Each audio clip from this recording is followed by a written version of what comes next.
seems that everybody these days is building a small crossover with a lift kit and some off-road tires, and in this video we've got two of the most popular, and we're gonna see which one is better off-road. Andre, what are you driving? I'm driving the new Ford Bronco Sport. It's got good ground clearance, it has a twin clutch rear differential, it's got all-wheel drive, and pretty decent tires. I'm excited. And I'm driving the best-selling crossover in the USA, the Toyota RAV4, but not just any RAV4. This one is the most capable RAV4, the TRD Off-Road. Welcome to the Toyota RAV4 TRD Off-Road. Welcome Blaze, the puppy to the backseat, which you'll see zooming in and out of shots. And welcome to Tombstone Hill. Now this was our old crossover test area, and it's gotten a lot more rutted out since we stopped using it. It has become a real challenge for anything crossover, which is exactly what we want for this test.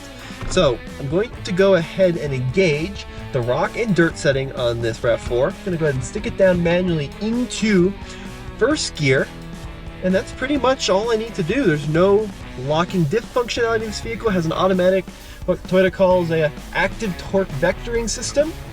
And we're gonna try the RAV4 up this rather gnarly hill. Now we got these outcroppings of rocks right here at the beginning, and we're gonna start lifting up that left front wheel as we did there. And then just gonna slowly start to apply some accelerator. Oh, really good torque delivery actually for a naturally aspirated 2.5 liter four-cylinder. I was expecting it to work a little harder up here at 9,000 feet above sea level, but I'm pretty impressed with that low-end torque delivery. You know, this vehicle, there we go, we got some wheels in the air, maintaining a steady momentum here. Don't want to fly up this hill because that kind of defeats the purpose of this test, but want to keep just a little bit of momentum. We're letting these Falcon Wild Peak AT trails kind of do their work. All right, maintaining a heavy throttle position now over that articulated spot. There we go. All right, Toyota. Now, of course, Tombstone Hill does have two sides, the easy side and the hard side. That was the easy side, and we're going to tackle the hard side next. But so far, so good. I was actually really impressed with how Toyota managed to slip on that hill, and quite honestly, the torque and power delivery from that relatively low-powered 2.5 liter naturally aspirated engine was really very good. No complaints on the easy side, at least. Great visibility. I'm feeling pretty good. All right, so coming down the hill, let's go ahead and engage the hill descent control. Manually shift it down into first gear. Dog Blaze back there, panting loud. Oh, it's a little fast on that hill descent control. Can I slow it down with the cruise control? I cannot. Can I slow it down with the shifter? Not really, but we'll let it do its thing. We'll let it kind of automatically select the speed. It's probably 6 miles an hour. Just a little quicker than I'd like in some areas, but we're working it. We're getting down one way or another. All right. Very impressive little Toyota. Very impressive indeed. Now what's so cool about this comparison is that, at least on paper, these two vehicles are really fairly similar. The ground clearance is within 0.2 inches of each other, but that doesn't tell the full story, because take a look at the approach angle. The RAV4 is right around 19 degrees. The Bronco Sport is over 30 degrees, so you can really tackle some larger obstacles with the Bronco Sport. And take a look at this, right? Integrated recovery points on the front of the Ford compared to the Toyota, where you just have a lot of black plastic. All right, so Tommy may have brought the most popular car, not a truck, a car in the country, the RAV4. I brought something that I believe is way more capable. The Bronco Sport has a 50-50 four-wheel drive system where I can push a button and it will distribute about 50% of power forward and 50% back. I have a limited slip rear locking differential, which is just enabled. This is basically a Badlands trim of the Bronco Sport, except this is also the 2023 Heritage Edition, which means it also looks very classic and retro, very beautiful. Mwah! I have 0.2 inches more of ground clearance, 8.8 inches versus his measly 8.6. and I have far better approach and departure angles. And I also have a slightly different tire. This is the Falconwell Peak 83W, the truth side, the easier side of Tombstone Hill. Was no big deal. I was going quite slow on purpose. I never really spun tires or felt out of control. Let me quickly come down. I do have hill descent control. There, just set it at 2 miles per hour, which feels just right. And to be frank, 8.8 inches of ground clearance is not much. I mean, yes, it's good for this compact or, well, very small crossover, but this is not a Jeep Rubicon. This is not a Wrangler or a full-size Bronco. All right, now time for the much harder side. Still in the rock and dirt setting. Toyota calls this system multi-terrain select, although it is a different system to what you're gonna find on like the 4Runner or Tacoma in the TRD off-road. At least in terms of the functionality of the buttons, let alone how the actual all-wheel drive system performs. Completely different, because this is a full-time system, unlike a 4Runner or most Tacomas, which are going to be, of course, a part-time four-wheel drive with a low range. This is a high-range only vehicle. So we're going to use every bit of our ground clearance here. And luckily, this Toyota does have a proper bash plate underneath the vehicle. Now, we only have 203 horsepower, 184 pound-feet of torque. We're going to take this obstacle really slow. Okay, that's full throttle there. It's trying to figure it out, but we're really cutting all power here. Oh, man. We're gonna need a little bump. So we have hit the limit of what this vehicle can really crawl, unfortunately. And I don't have a ton of clearance to take this with a lot of speed, but we'll use just a little bit of momentum. I didn't use quite enough there. Back it down one more time. This is where that 184 pound-feet is definitely struggling a little. Really? I would have done that. This is when you really want a low-range transfer case to multiply that available torque. It's really not that torque number that's the issue. It's become the gearing now. Okay, still full throttle. Trying to figure out what to do. There we go. Trying to take a line here so we don't run out of ground clearance. All right. Come on, buddy. Let me have this one. Come on. Come on. Everything you got. Toyota, don't let me down now. There we go. There we go. Woohoo! All right. Well, we did it there, but it was not super happy. I'm really impressed we didn't run out of ground clearance. And actually, the grip out of these AT trails also felt pretty good. The issue I was having was we just didn't have enough power. It wasn't even allowing, how do I put this?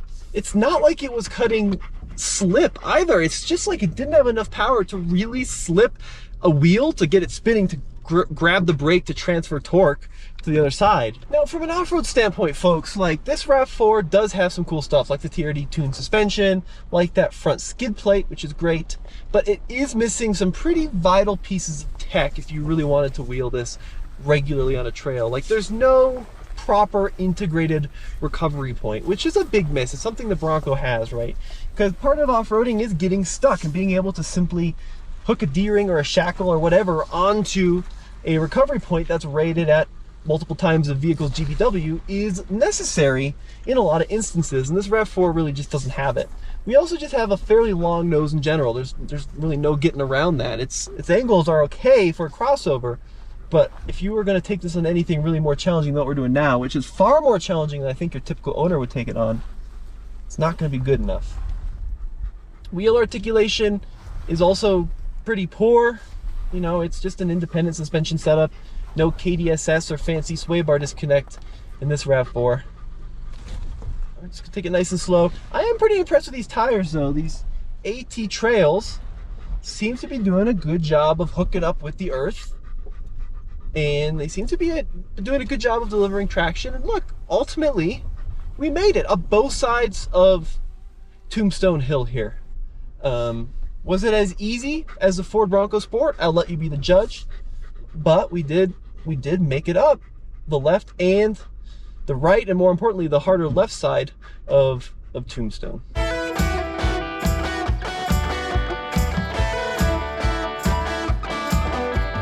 This is a fully optioned Heritage Edition of the Bronco Sport based on the Limited. So it has every option, including this shelf. Behind the second row seats, if this shelf wasn't here, this is about 29 cubic feet of total cargo space. So it's not quite as big as the RAV4. I'll show you that in a second. But I love the utility and usability of this system. Also, there's a 2-inch receiver right here. This little baby Bronco Sport will tow up to 2,200 pounds when properly equipped. Now, in the back of the RAV4, it's way more cavernous. Behind the second row of seats, and you can kind of tell, even here with a couple of bags, 37.5 cubic feet. So that's a huge difference versus about 29 cubic feet. This one does not have a hitch, but you could equip it with a hitch. And if you do, with proper wiring, it will tow up to 3,500 pounds, which means you may need trailer brakes in most states when you're towing over 3,000 pounds.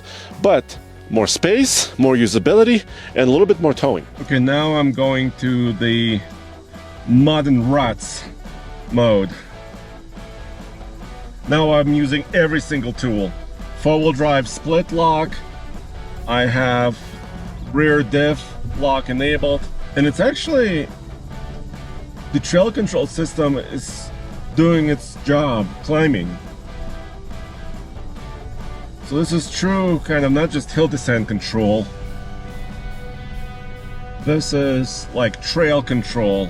I do have a turbocharged engine. It's a 2-liter, 4-banger.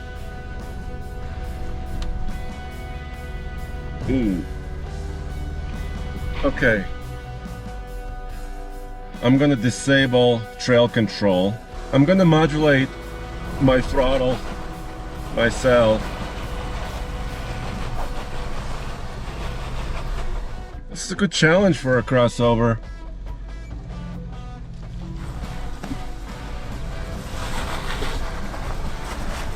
Yeah, I just had to kind of get a feeling for it. The trail control system, while it was trying to do its job, it kind of relaxed me way too much. I need to be a little bit more involved, give it a little bit more gas, and pick a line that's difficult but not impossible. There. With a little bit of time, I was able to negotiate that, no problem. All right, let's see if I can descend this hill. And so far, maybe I'm speaking too soon, I haven't scraped anything. I wasn't worried about my front chin, my tail, nothing like that. I wasn't really worried.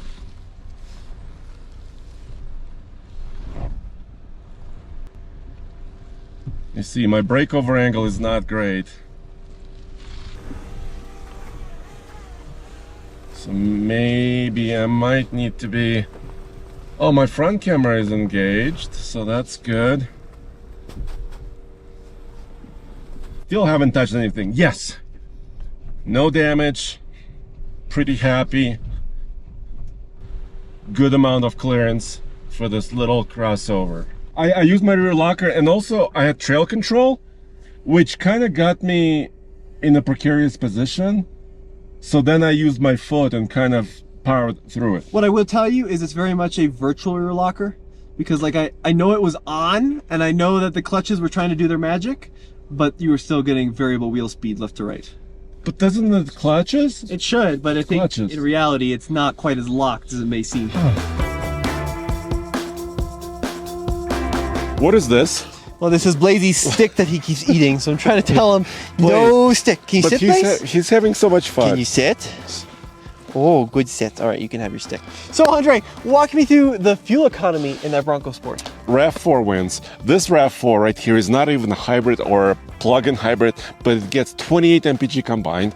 The 2-liter turbo, more powerful, right? About 250 horsepower in the Bronco Sport, but 23 combined. So RAV4 wins the efficiency battle. So it's more efficient, it holds more, and Yes. it's also a lot more affordable.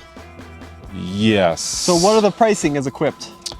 Your TRD off-road RAV4 is around 42 as equipped. Right.